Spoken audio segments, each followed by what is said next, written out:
آیا دعا به زبان تاجیکی نیز مستجاب می شود؟ یعنی دعا کردن ممکن است به زبان تاجیکی یا اینکه غیر عربی؟ بسم الله الرحمن الرحیم. الحمد لله و الصلاة و السلام علی رسول الله. اما بعد، دعا آسانترین عبادت ها هست.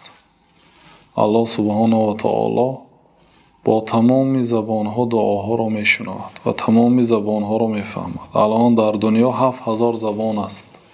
همه آن را الله تعالی می فهمد و الله سبحانه و تعالی می شنود و می فهمد. بنابراین به زبان تاجیکی نیز دعا کردن اجازت است.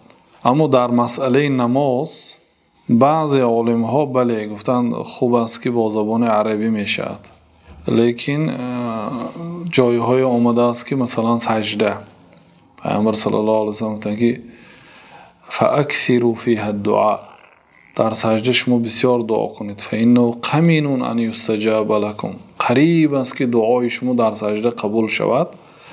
بعضی علما میگن که اینجا سخنی پیامبر صلی الله علیه و سلم عام است، تمام زبان ها رو در بر میرد، نگفتن که با زبان عربی مخصوص.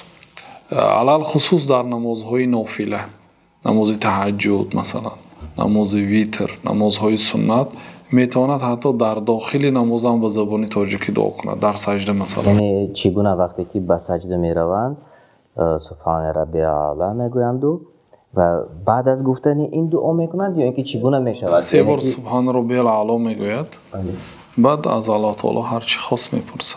یعنی که دوام دادن در سجود ممکن است، اجازه است؟ اگر مثلا امکانیت باشد، مثلا نماز فرض باشد و امام کوتاه میخوانده باشد، دیگر ممکن یک جمله دعا کند. اگر نماز تنها گذار باشد میتواند ساعت ها دعا کند. بسیار حالتی که قبول شدنش نزدیکتر است.